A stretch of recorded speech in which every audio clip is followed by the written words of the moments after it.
एक समय की बात है कि एक अहर्त भिक्षाटन हेतु एक नगीनों की घड़ाई पॉलिश व नगीनों को बेचने वाले मणिकार के यहाँ भिक्षाटन हेतु गए। वह मणिकार और उसकी पत्नी ने उस अहर्त की बहुत आवाभगत की, उनको बैठाया। उसी समय मणिकार मांस के टुकड़ों को छोटा कर रहा था अपने आंगन में बैठकर। तभी कौशलराज पसे नदी के सिपाही आए और उन्होंने कहा मणिकार को कि यह रूबी, जिसको लाल मणि भी कहते थे, कि यह रूबी लो और इसे तराश कर पॉलिश करके राजा को वापस करना है। तभी मणिकार ने उस लाल मणि को, उस रूबी को उसी मांस के लगे हुए हाथों से पकड़ लिया और दूर आंगन में रखे हुए एक मेज के ऊपर रख दिया और हाथ धोने के लिए चला गया। उस रूबी में मांस के और खून के कुछ टुकड़े लग गए। जब वो हाथ धोने के लिए चला गया तभी एक उड़ता हुआ पक्षी आया और उसने झपट कर उस लाल मणि को मांस का टुकड़ा समझकर निगल लिया। मणिकार हाथ धोकर वापस लौट आया। उसने देखा कि मणि तो यहाँ है ही नहीं। मणि कहाँ चली गई? अभी तो मैंने मेज के ऊपर रखी थी। वह पक्षी मणि को निगल कर झपट कर वापस जा चुका था, पेड़ पर जाकर बैठ गया था।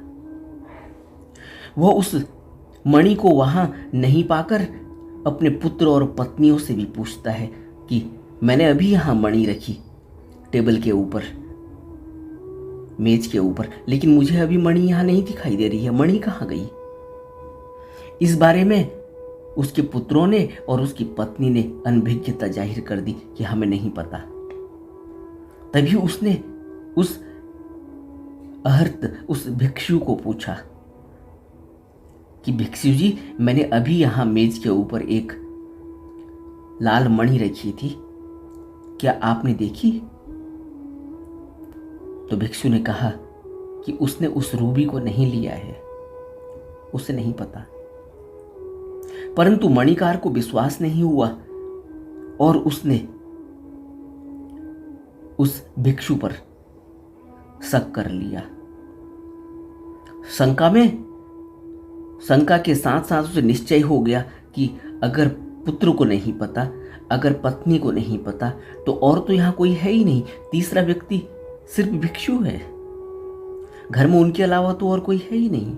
उसका विश्वास पक्का हो गया कि इस भिक्षु के अंदर लालच आ गया है और इसने ही मणि ले रखी है। उसने भिक्षु से प्यार से पूछा।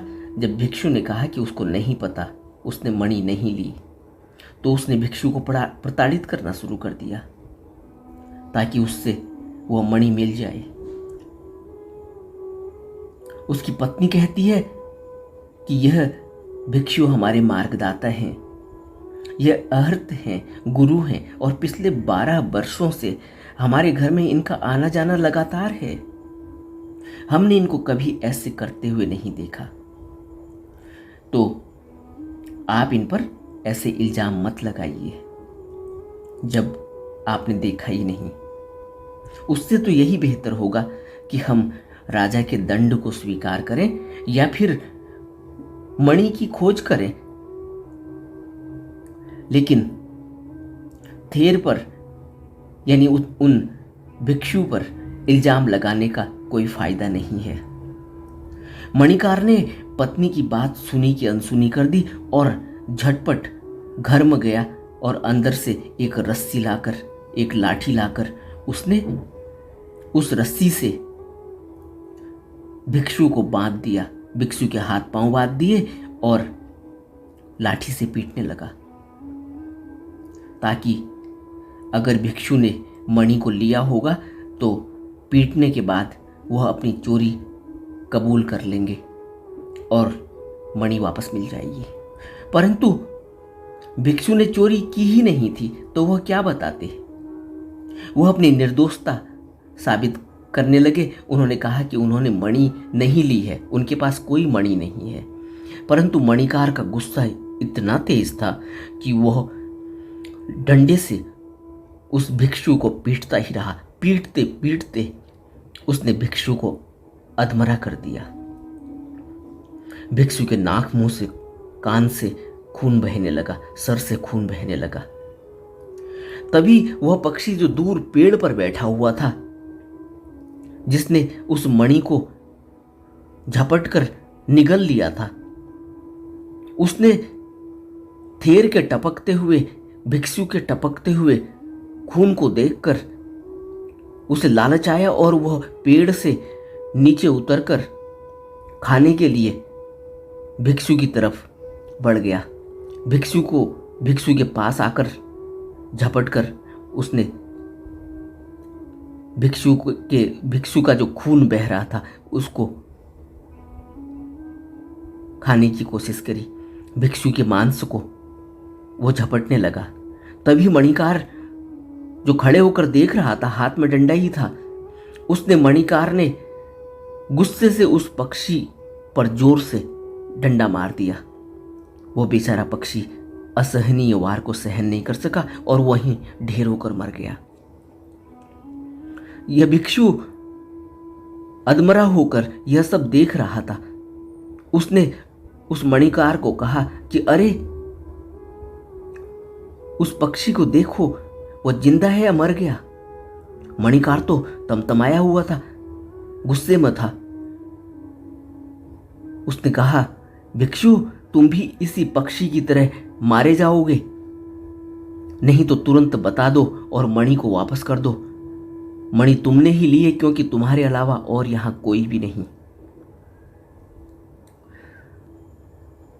भिक्षु को विश्वास हो गया कि यह पक्षी तो मर चुका है। वह बोला, उपासक, याद आया, लगता है इस पक्षी ने ही मणि को निगल लिया था, क्योंकि मैंने इस पक्षी को झपटकर उस मेज की तरफ बैठते हुए देखा, लेकिन वो बैठा नहीं, वो तुरंत उड़कर वापस चला गया था।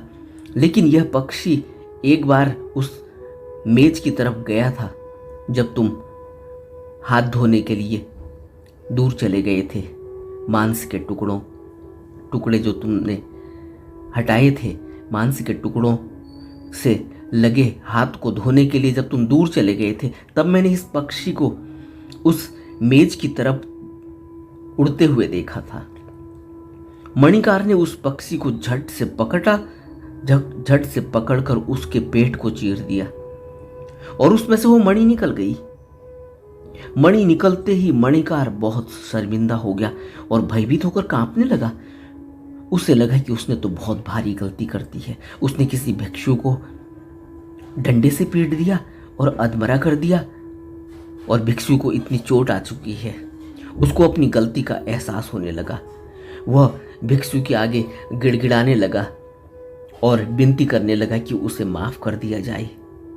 भिक्षु को बोलने लगा कि उसे माफ कर दें, उससे बड़ी बहुत भारी गलती हो गई है। तब भिक्षु ने कहा, उपासक, यह दोष न तेरा है और न ही मेरा है, यह तो हमारे कर्मों का फेर है, और कर्मों के फेर की वजह से हमारे पुराने अकुशल कर्मों का पाप है। यही हमारा संसार के प्रति ऋण है। मेरी तुम्हारे प्रति कोई बुरी भावना नहीं है। सच्चाई तो यह है कि मैं एक श्रमण हूँ, भिक्षु हूँ। मुझे किसी गृहस्थी के घर में प्रवेश ही नहीं करना चाहिए था। यह मेरा दोष है। मैं एक भिक्षु होकर किसी गृहस्थी के घर में मैंने प्रवेश क्यों किया? फिर भी मैं तुम्हारे घर में आया और मैंने घर के अंदर प्रवेश कर लिया। यह मेरी गलती है। आज के बाद मैं किसी के घर के अंदर नहीं जाऊंगा। मैं दरवाजे पर ही खड़ा रहकर भिक्षाटन करूंगा, लेकिन कभी किसी के दरवाजे से अंदर नहीं जाऊंगा। ये मेरी गलती थी। और ऐसा कहते हैं कि उस अहर्त के, उस भिक्षु के प्राण निकल गए, उनकी मौत हो गई। मणिकार मरकर बाद में नरक चला गया और उसकी स्त्री की भी मौत हो गई अपने टाइम पर, और वह भी स्वर्ग चली गई। और जब भगवान बुद्ध जेतवन में विहार कर रहे थे तो भिक्षुओं में बड़ी जिज्ञासा थी, क्योंकि अहर्त की मौत हुई।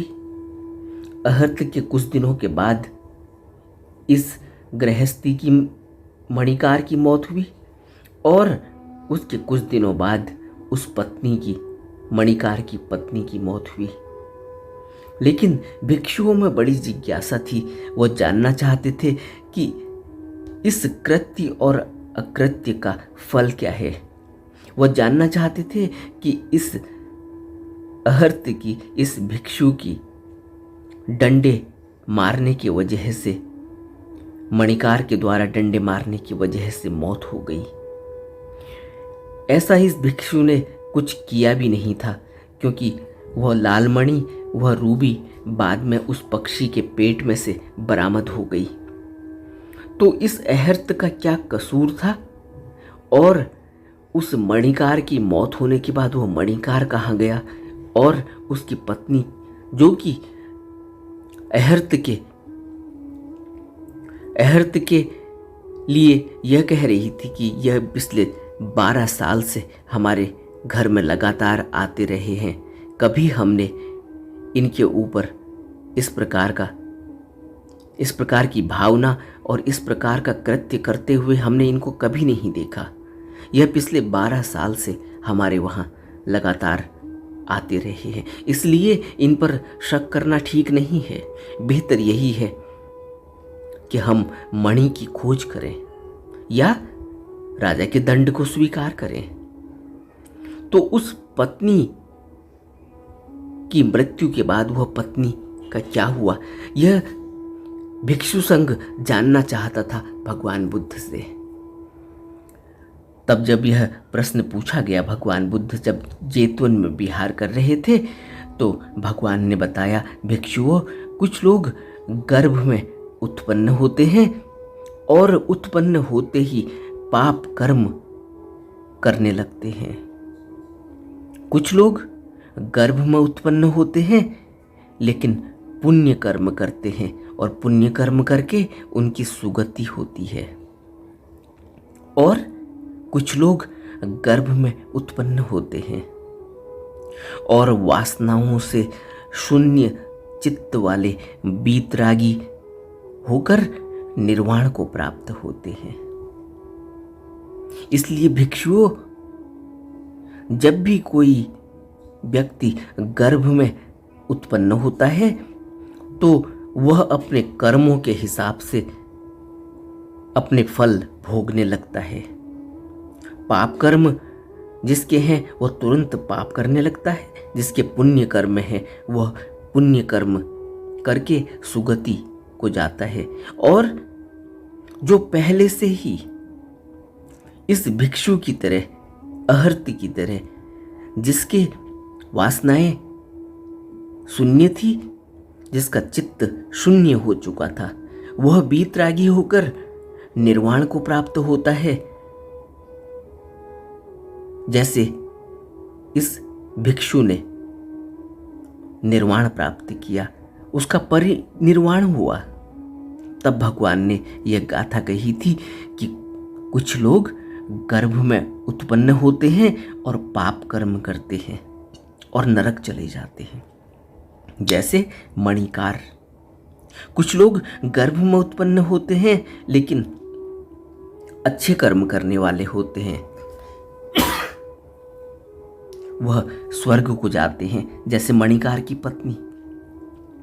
और कुछ लोग गर्भ में उत्पन्न होते हैं लेकिन उनके कोई वह अनाश्रव, वह किसी भी कर्म से इतने जुड़े हुए नहीं होते हैं। वो वासनाओं से शून्य चित्त वाले बीतरागी निर्वाण को प्राप्त होते हैं, जैसे यह अहर्त, यह भिक्षु। तब बुद्ध ने कहा, गब्भमे के उपजंती निर्यम पाप कम्मिनो सग्गम सुगतिनोयंती परिनिब्बन्ति अनासवा। कुछ लोग गर्भ में उत्पन्न होते हैं, पाप कर्म करते हैं, नरक में जाते हैं। कुछ लोग गर्भ में उत्पन्न होते हैं और उनके कर्म अच्छे होते हैं, वह सुगति को प्राप्त करते हैं, स्वर्ग को जाते हैं। और कुछ लोग गर्भ में उत्पन्न होते हैं लेकिन वासनाओं से और चित्त से शून्य होते हैं, वह बीतरागी निर्वाण को प्राप्त होते हैं। सब गर्भ में ही उत्पन्न होते हैं लेकिन कर्मों के हिसाब से उनकी फिर गति होती है। हमें भी इस गाथा से अपने जीवन को समझने की कोशिश करनी चाहिए और उसको एक अच्छे मार्ग की तरफ लगाना चाहिए, अच्छे कर्मों की तरफ लगाना चाहिए, कुशल कर्मों की तरफ लगाना चाहिए, ताकि हमें भी समाधि और निर्वाण की प्राप्ति हो, हम भी ज़्यादा से ज़्यादा ध्यान में मन लगा सकें।